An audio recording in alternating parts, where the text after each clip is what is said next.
Olha aí, pessoal, a esquerda já está preparando o discurso da derrota do Guilherme Boulos lá em São Paulo. Pois é, as pesquisas mostram que realmente o Nunes tem mais vantagem, aliás, uma larga vantagem em relação ao Guilherme Boulos na disputa do segundo turno. O mais provável é os votos do Marçal migrarem para o Nunes, porque não vão migrar para o Boulos, essa é a grande verdade. Muito difícil esse cenário se concretizar. Então, o pessoal aqui, um especialista, é claro, sempre tem um especialista na parada, é impressionante. Mas o especialista aqui, né, o senhor Leonardo Barreto, que é um cientista político, né? Caramba, um cara assim completamente isento.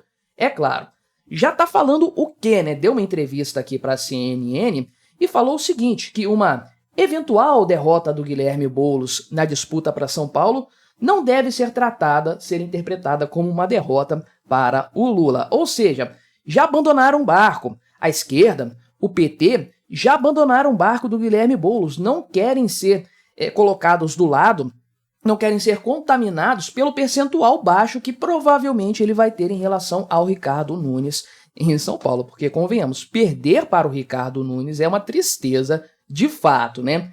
Então vamos conversar sobre esse tema, ver os argumentos aqui desse senhor Leonardo Barreto e ver realmente para onde que a coisa vai caminhar no pós-eleições com uma esquerda extremamente enfraquecida a nível de município. Mas antes, não se esqueça de se inscrever no meu canal se você ainda não for inscrito, e se você quiser colaborar financeiramente aqui com este meu modesto trabalho, você pode se tornar membro patrocinador do meu canal com valores a partir de R$ 1,99 por mês. Você me ajuda bastante dessa forma, pode ter certeza disso.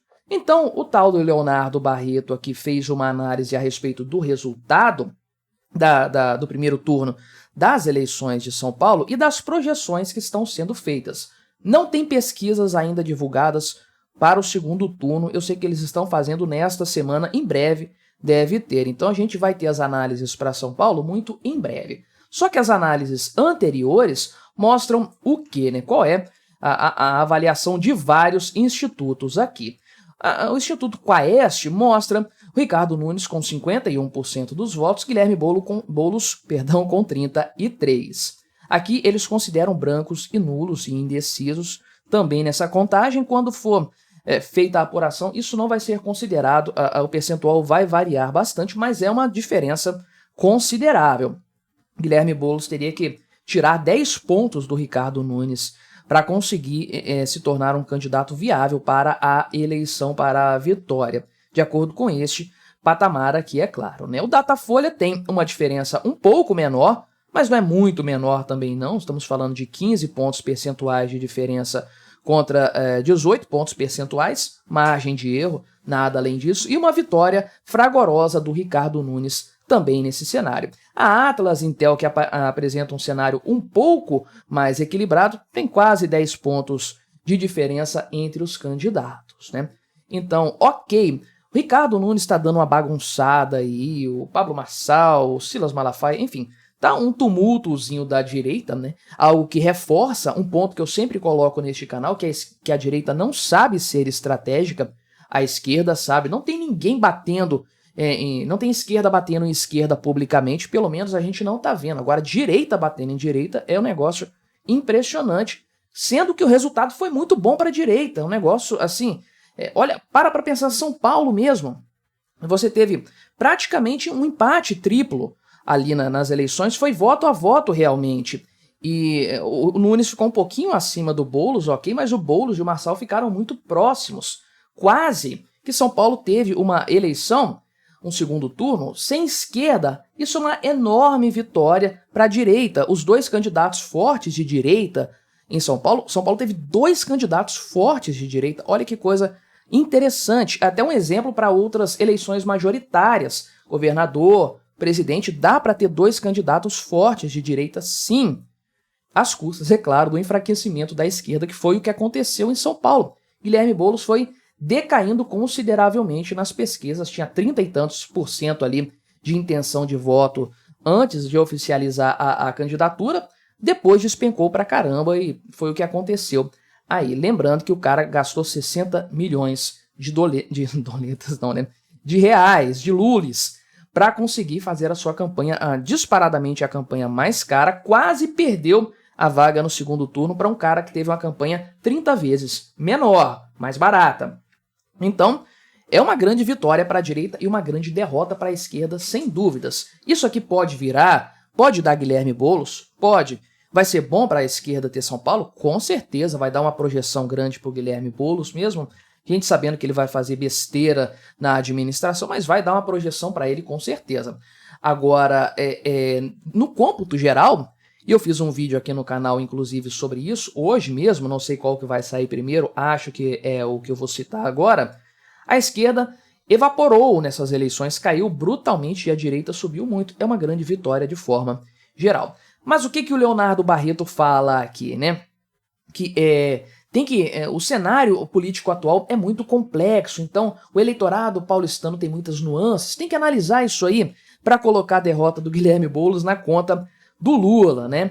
Então ele falou que tem que maneirar um pouco na mão na análise, né? Olha só, assim como a vitória do Boulos não era a vitória do Lula, não seria porque, como o próprio Thomas trouxe, né? Quem que é o Thomas, que eu não sei aqui, né? Quem que é Thomas? Enfim, né?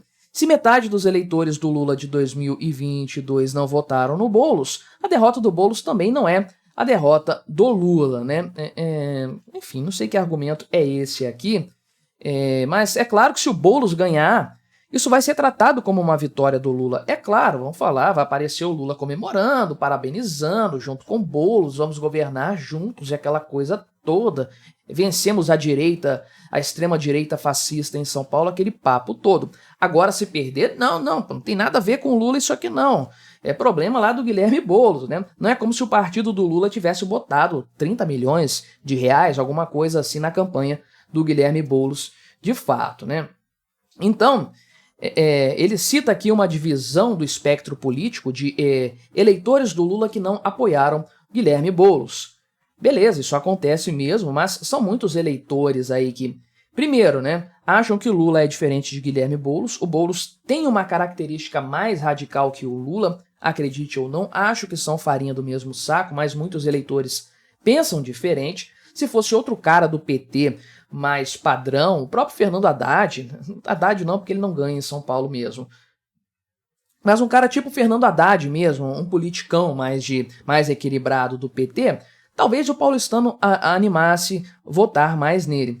Agora o Guilherme Boulos tem essa fama merecida de ser um cara mais agressivo e mais radical que o Lula. Então é normal que isso aí aconteça, você tem aí uma parcela significativa de eleitores do Lula que não votaram no Boulos. Agora, muitos até votaram na Tabata, devem migrar esse voto para o Boulos agora no segundo turno também, né?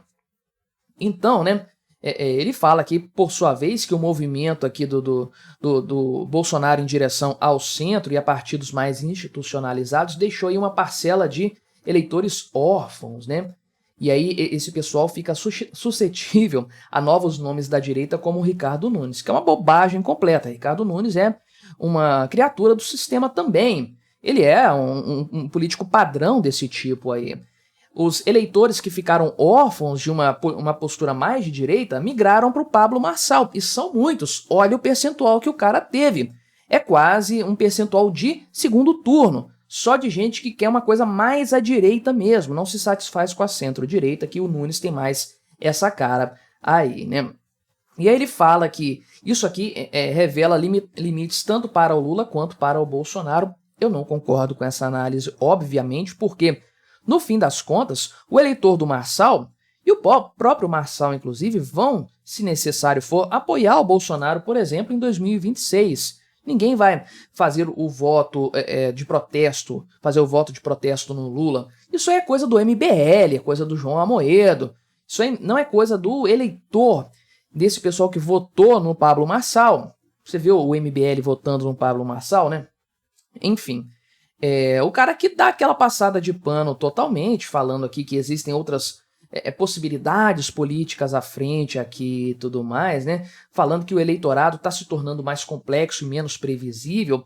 Não, eu acho que as eleições municipais foram extremamente previsíveis para aquilo que a gente já esperava, um crescimento da direita. Isso já estava meio que determinado que iria acontecer, né? Talvez o resultado foi melhor ainda do que o esperado, ok, isso aí pode acontecer. Um ou outro nome não se elegeu e que era esperado, faz parte do jogo isso aí, mas todo mundo meio que já estava prevendo isso há algum tempo. A própria esquerda sabia que iria diminuir muito nessas eleições, por isso, inclusive, que o Lula não fez esforço para colocar a cara dele junto com um monte de candidatos a capitais, a cidades grandes. Eu comentei isso aqui no canal, inclusive, e falei, era por esse motivo mesmo, para não se queimar, para não queimar o seu filme. Dito e feito, porque não teve nenhuma grande cidade que o PT venceu. Tá lá disputando segundo turno no Porto Alegre, Maria do Rosário ali.